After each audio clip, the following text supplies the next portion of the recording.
پاکستان تحریک انصاف کے پی پی 284 کے جو ایم پی ہیں جناب حافظ طاہر کیسرانی صاحب، وہ پاکستان تحریک انصاف کی حمایت کے بعد یہاں سے منتخب ہوئے تھے۔ کل ہی انہوں نے جو علیم خان صاحب کے ساتھ ایک ملاقات کی اور اس طرح سے وہ آئی پی پی کے اندر شامل ہو گئے۔ تو کیا یہ اتنا سادی سی بات ہے کہ وہ آئی پی پی میں اس کو بلایا گیا ہوگا یا انہوں نے کہا ہوگا کہ جی میں شامل ہوتا ہوں تو وہ جا کے شامل ہو گئے، یا اس کے پیچھے کچھ اور عوامل ہیں؟ اور اس کے بعد اب ان کا کیا اس کے اوپر سٹانس کیا ہے، وہ اپنی اس کے اوپر کیا بات بتاتے ہیں کہ انہوں نے اپنی جو پارٹی کی پوزیشن تھی، وہ پہلے جس مقام پر تھے اب وہ دوسری سائڈ پر کیوں چلے گئے،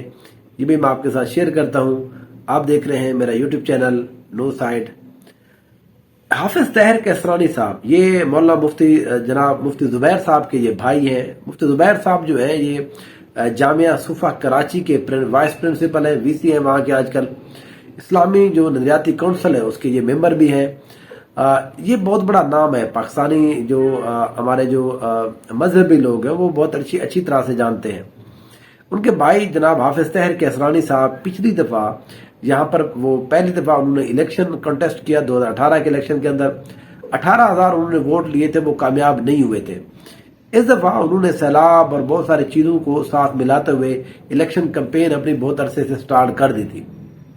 جب یہاں پر پارٹی ٹکٹس کی باری آئی تو خواجہ شیراز صاحب نے حافظ طاہر کیسرانی کی حمایت کی، اور اس طرح سے پاکستان تحریک انصاف نے حافظ طاہر کیسرانی کی حمایت کا اعلان کیا تھا۔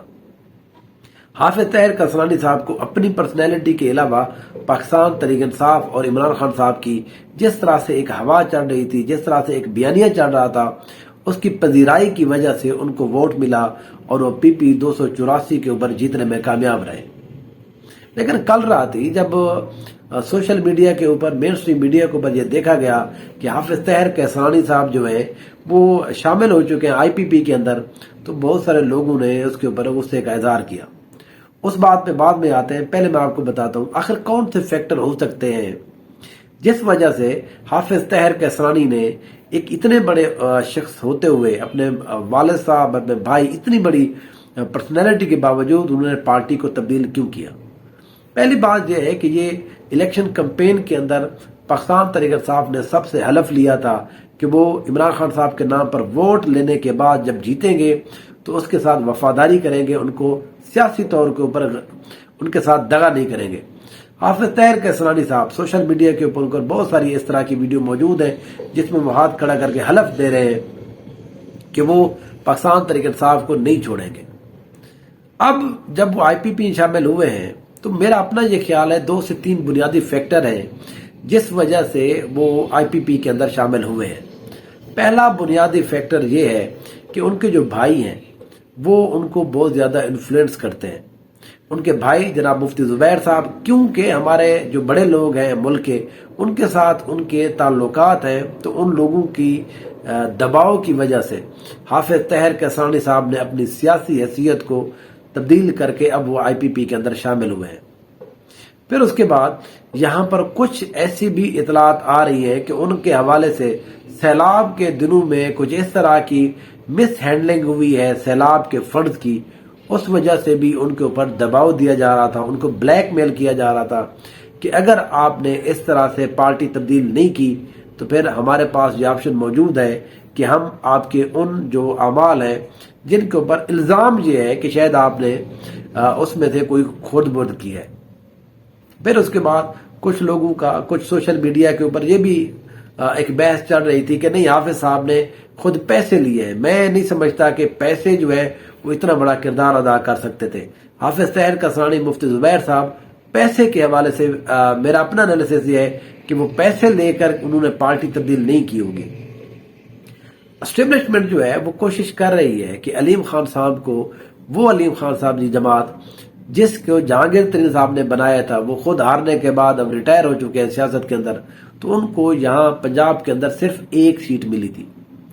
اب کوشش یہ کی جا رہی ہے کہ مسلم لیگ نون کو پنجاب کے اندر مضبوط نہ ہونے دیا جائے، کیونکہ مریم نواز کو اگر آپ نے اتنی زیادہ تعداد کے اندر مضبوط کر دیا تو کل وہ آپ کے خلاف کچھ بھی کر سکتی ہے۔ تو اس لیے یہاں پر مسلم لیگ نون کے خلاف ایک گروپ اور کھڑا کیا جا رہا ہے۔ پہلے اسٹیبلشمنٹ کا یہ خیال تھا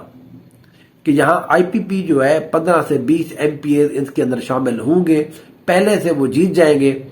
تو بات بن جائے گی. لیکن جب یہ دیکھا گیا ان کو تو سیٹ ہی صرف ایک ملی ہے الیکشن کے اندر، تو اب یہ پروسیس سٹارٹ کیا گیا کہ آپ ان لوگوں کو آئی پی پی کے اندر شامل کرایا جائے اور جہانگیر ترین اور علیم خان صاحب کے ساتھ جو وعدے کیے گئے تھے اسٹیبلشمنٹ کی طرف سے وہ ان کو پورا کیا جائے. لیکن سوال یہ ہے کہ اگر اسٹیبلشمنٹ یہ لوگوں کو دباؤ دے کر کسی سائڈ میں لے کے بھی جا رہی تھی تو وہ نون لیگ میں کیوں نہیں شامل کرا رہی، تو ان کو آئی پی پی کے اندر کیوں شامل کیا جا رہا ہے؟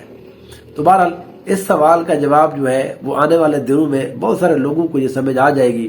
کہ آخر آئی پی پی کے اندر لوگ کیوں شامل ہو رہے ہیں. اب آتے ہیں حافظ طاہر کسرانی صاحب کے اوپر. حافظ طاہر کسرانی صاحب کو جب یہ بات پھیلی سوشل میڈیا کے تھرو تو ایک طوفان بدتمیزی جو ہے سوشل میڈیا کی خوبی اور خامی میں بہت ساری چیزیں شامل ہیں. اس کی ایک خوبی یہ ہے کہ وہ کسی بھی سلطنت کا جو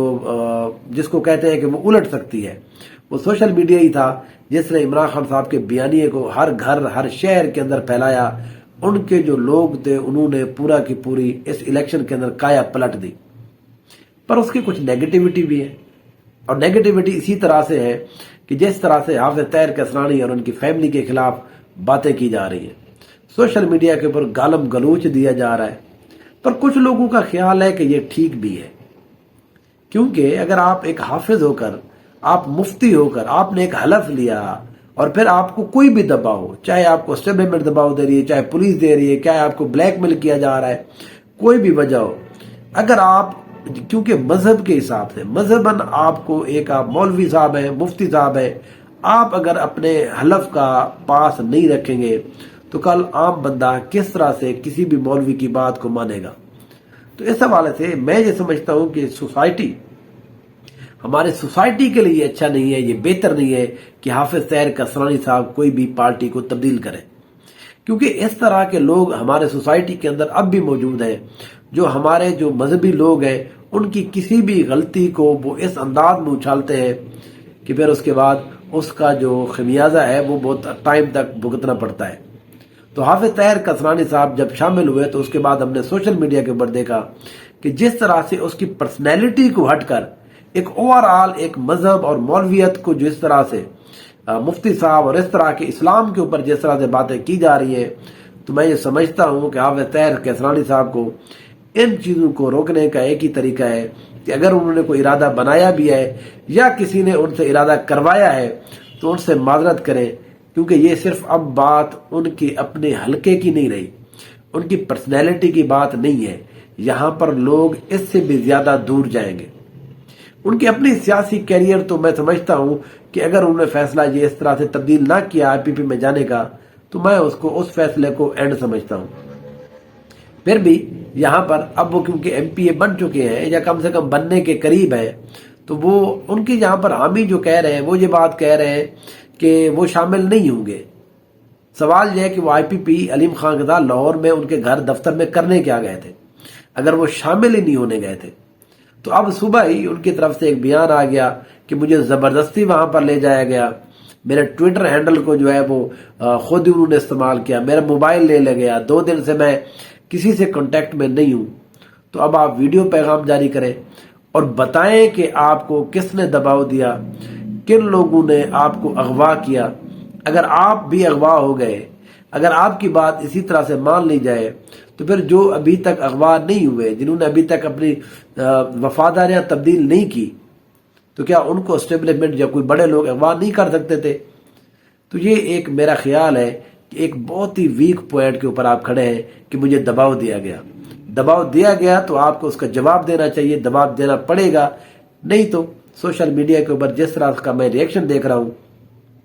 میرا اپنا یہ خیال ہے کہ آپ کی اپنی پرسنالٹی، آپ کے والد صاحب، آپ کے بھائیوں کی جس طرح کی یہاں پر خدمات ہے، لوگ یہاں پر ان خدمات کو بھول جائیں گے. آپ کی غداری، آپ کی سیاسی غداری، آپ کی حلف سے غداری، آپ کا حلف کا پاس نہ رکھنا، یہ ہمیشہ سے آپ کا پیچھا کرتا رہے گا. اور یہ سوشل میڈیا کا دور ہے، آپ 2 لوگوں کو ڈائریکٹ جا کر ان کو بات بتا سکتے ہیں کہ میرے ساتھ کیا دباؤ تھا. جب تک آپ میڈیا کے اوپر، سوشل میڈیا کے اوپر آپ پورا وضاحتی بیان نہیں دیتے، یہ بتاتے نہیں ہیں، پارٹی کو نہیں بتاتے کہ آپ کو کس نے اغوا کیا، کیوں آپ کا موبائل لیا گیا، اگر تب بھی آپ نے بات رکھ لی تو اس کا مطلب یہ ہے کہ اس میں آپ بھی شامل تھے، آپ نے اپنے حلف سے غداری کی ہے، آپ نے اپنے لوگوں کے ساتھ، لوگوں کے مینڈیٹ کو چوری کر کے آپ نے کسی اور پارٹی کو دیا ہے، جنہوں نے آپ کو اس وجہ سے دیا تھا کہ آپ کسی اور پارٹی کے ساتھ، عمران خان صاحب کے ساتھ کھڑے رہوں گے۔ بہرحال اگلے 1 سے 2 دن کے اندر اس حوالے سے نئی اپڈیٹس ہوں گی، آپ کے ساتھ میں شیئر کرتا رہوں گا، میرے ساتھ رہیے۔ Thank you so much.